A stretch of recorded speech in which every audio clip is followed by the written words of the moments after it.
શ્રવણનું પુણ્ય મળે ના નથી, પણ આ પછી એવું થઈ જાય કે સામે થાળી પીરસી છે, 56 ભોગ મૂક્યા છે, પણ ખાવું નથી, ખાલી દેખવું છે અને મોંમાં લાળ ટપકાવી છે, ખાલી એવું થઈ જાય.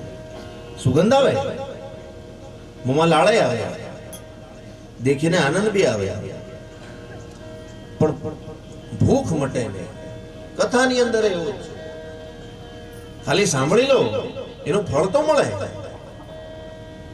એની સુગંધ તો ફેલાવાની જ છે, પણ જો મનન કરવામાં ના આવે તો એની ભૂખ, સત્સંગની ભૂખ મટે નહીં.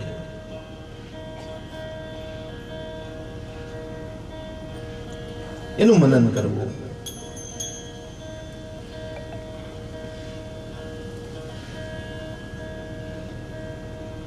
તો આ પ્રકારની ભક્તિ કરવા માટે આપણે કાલે વાત કરીએ કે પહેલા તમારો સંગ બદલો,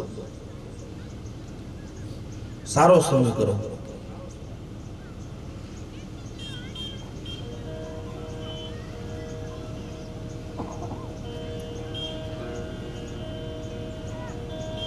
સંગતો કરો તો તમે એવા નરની કરજો પાનબાઈ,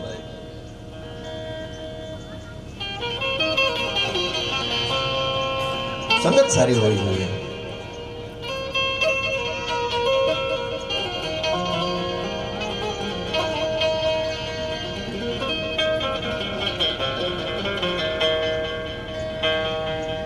સુતજી કહે છે સત્સંગમેન ભવતી શ્રવણમ પુરસ્તાદ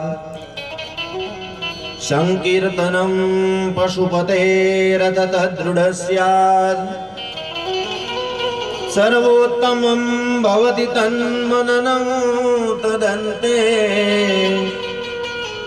સર્વં હિ સંભવતિ શંકર દ્રષ્ટિપાતે.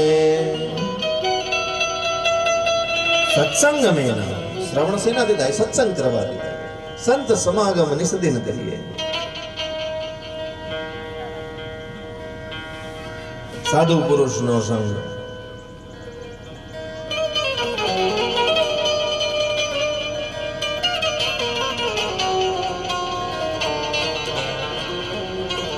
આપણને એવો કોઈ ગુરુ મળી જાય, એવો કોઈ સાધુ પુરુષ મળી જાય, મિત્રના સ્વરૂપમાં મળે, ગુરુના સ્વરૂપમાં મળે, પિતાના સ્વરૂપમાં મળે, ઘણા પિતાના સ્વરૂપમાં મળે, માના સ્વરૂપમાં મળે. આપણે દેખ્યું છે ને અલગ અલગ કે કોઈ જગ્યાએ માએ ઉપદેશ કર્યો, અમુક અમુક કથાઓ સાંભળો તમે, કોઈ જગ્યાએ પિતાએ ઉપદેશ કર્યો, કોઈ જગ્યાએ પુત્રએ. ભાગવત મહાત્મ્યની અંદર ગોકર્ણ ઉપાખ્યાનમાં ગોકર્ણએ એના પિતા આત્મદેવને ઉપદેશ કર્યો કે હવે તમારી ઉંમર થઈ ગઈ, હવે તમે વૈરાગ્ય છોડી દો આ બધું અને તમે ભક્તિ કરો, ઈશ્વર આરાધના. સંતાન એના બાપને ઉપદેશ કરે.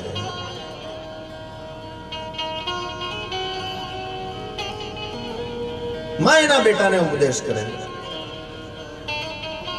માં એના પુત્રને. શિવાજી વધારે દૂર નહીં,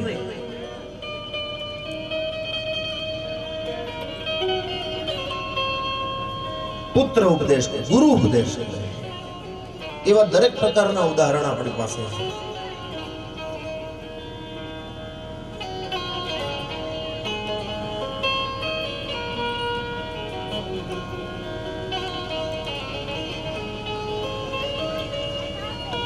સાધુ પુરુષનો સંગ કરો.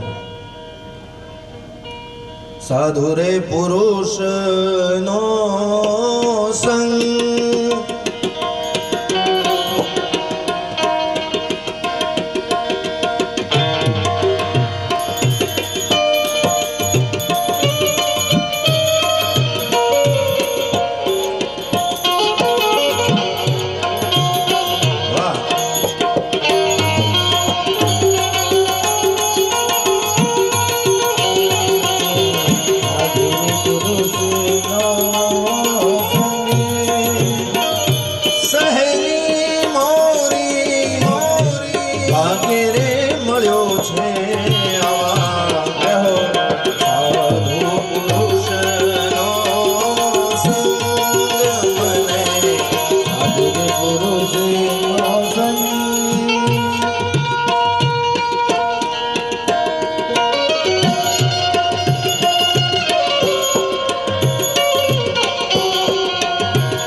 જેવા સાધુ પુરુષો અમને મળ્યા એના માટે અમે ભગવાન શિવના આભારી બધાની વાત કરું છું.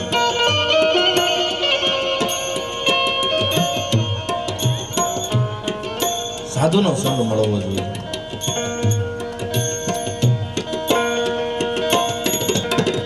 साधु भूखा भाव का धन का भूखा ना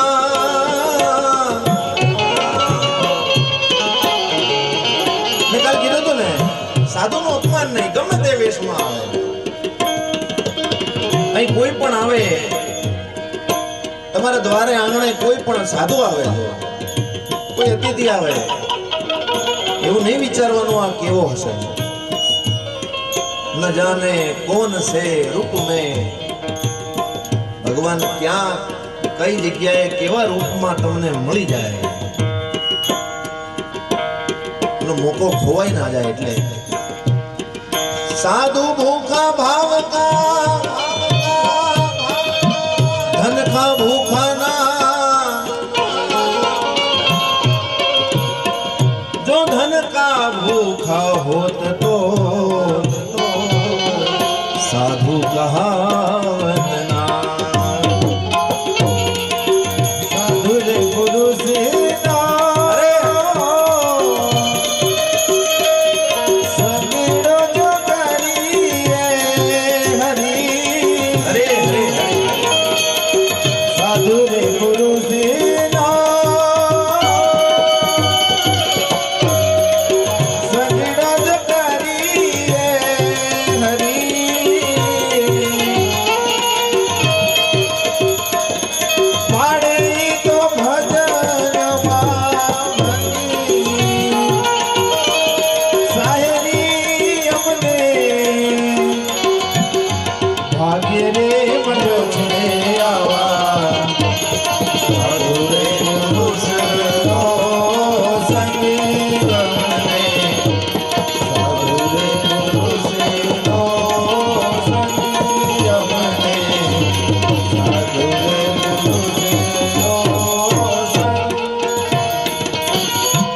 पारस में और संत में तू बड़ो अंतरो मान तो हम तो कथा હોય ને ભાગવત કથા શિવ કથા હોય ને તમે થોડું સુગમમાં એના ભજનો થોડા અલગ પણ અમને ડાયરા કરવાની આદત જાય ને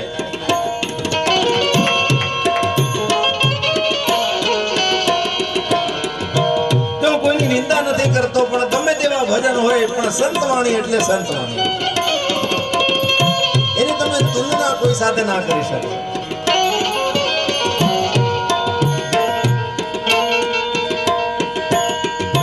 पारस में और संत में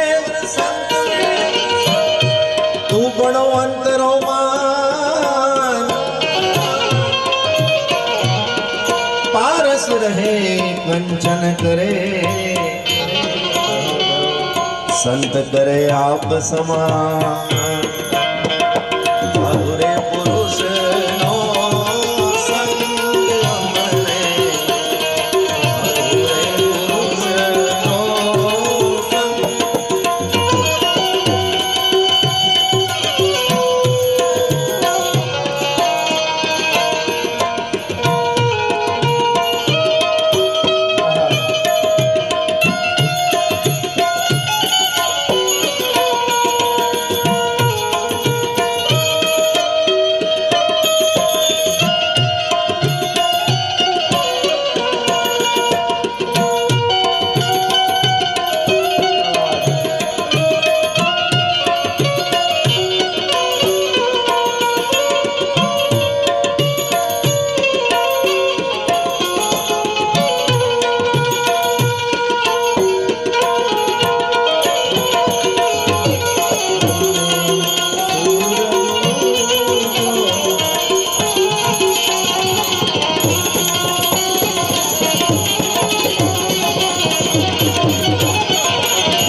સત્સંગમેન ભવતી, સત્સંગથી શ્રવણ થાય.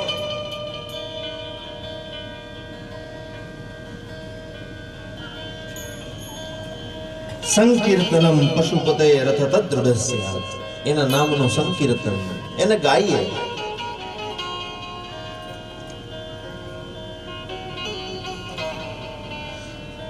સર્વોત્તમમ ભવતી તદ મનનમ તદંતે, આ બધાની અંદર જો શ્રેષ્ઠ હોય તો એ મનન છે. હું એટલે મનન તરફ એટલે તમને વારે વારે ખેંચું, એનું મનન કરો.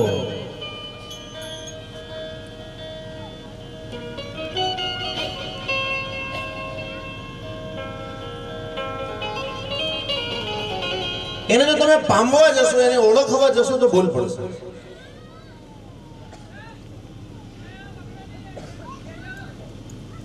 એનું ખાલી મનન કરો.